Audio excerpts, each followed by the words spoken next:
Howdy, partners.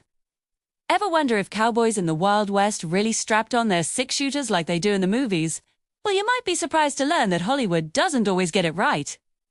Today, we're diving deep into history to uncover the 10 real ways cowboys carried their firearms. Forget the fancy quick-draw rigs you see on screen. The reality was a lot more practical and a whole lot more interesting. First up, the most common method, the strong side hip holster. This is the classic setup you probably picture. A single holster on the dominant hand's side, usually a right-handed shooter wearing it on their right hip. It was simple, effective, and kept the gun accessible. But here's the twist. It wasn't always a low-slung, tied-down rig for quick draws. Most working cowboys wore their holsters high on the belt, right around their waist. Why? Because they were on horseback all day. And a low-slung holster would bang against their leg and the saddle, making for a very uncomfortable ride. Practicality always came first. Next, we have the cross-draw holster. Visman was worn on the non-dominant hip, with the grip of the gun facing forward.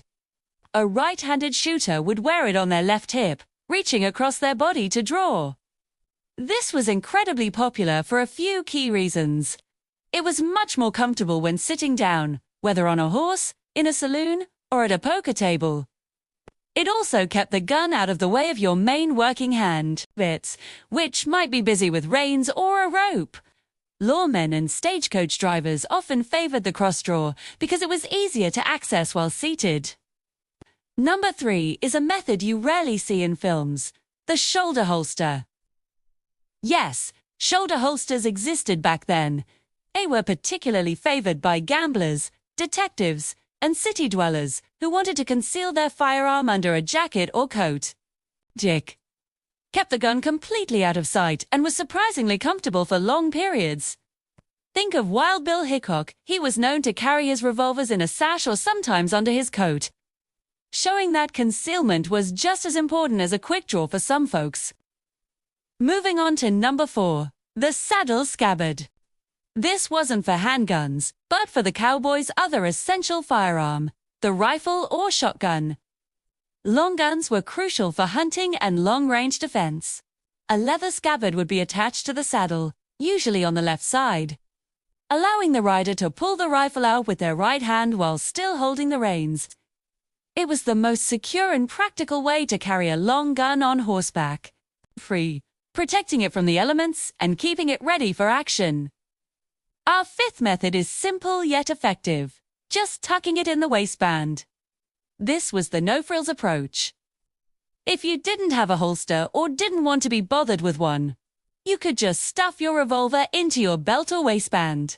It wasn't the most secure method, and the gun could easily fall out, especially during strenuous activity. But for a quick trip into town, it was a common and easy way to carry. It was often called the border shift or border-style carry. Number 6 is the pocket carry. Smaller revolvers, often called belly guns or hideout guns, were designed specifically for this. These compact firearms could easily be slipped into a coat pocket or trouser pocket. It was a great method for deep concealment and was popular among men who didn't want to advertise that they were armed. The famous lawman Bat Masterson was known to prefer carrying a small Colt revolver in his coat pocket. Let's talk about a more specialized setup at number 7. The double rig. Now, this is where Hollywood gets a little carried away. While some gunslingers did carry 2 guns, it wasn't nearly as common as movies suggest. A double rig could be 2 strong side holsters, one on each hip, or a combination, like a strong side and a cross draw. Carrying 2 guns meant extra weight and ammunition, which wasn't practical for the average working cowboy. It was usually the mark of a dedicated gunfighter or a lawman who expected serious trouble. At number 8, we have the Pummel holster. This was a specific type of holster designed to be attached directly to the pommel of the saddle, right in front of the rider. This made the gun incredibly easy to access while on horseback. Cavalry soldiers often used Pummel holsters. It kept the gun off their body. view, which was more comfortable during long rides, and it was right there when they needed it. For a cowboy, it was a very secure and accessible option while in the saddle. Number 9 is one you might not expect. The cartridge belt with loops before the modern holster became standardized.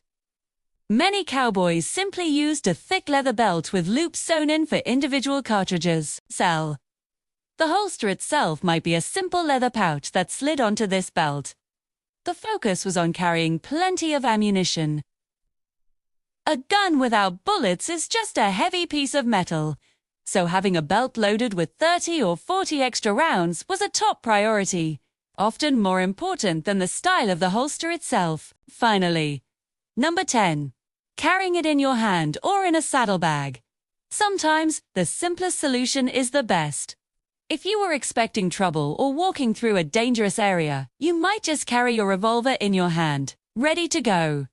More commonly, a cowboy might store his gun in his saddlebags along with his other gear, especially if he was just traveling and didn't anticipate needing it immediately.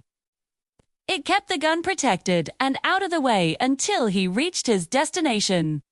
So there you have it, 10 real ways cowboys carried their guns.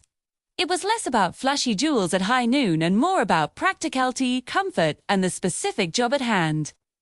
From high-hip holsters and crossdraws for daily work, to shoulder rigs for concealment and scabbards for long guns, the reality of the Old West was far more diverse than the movies led on.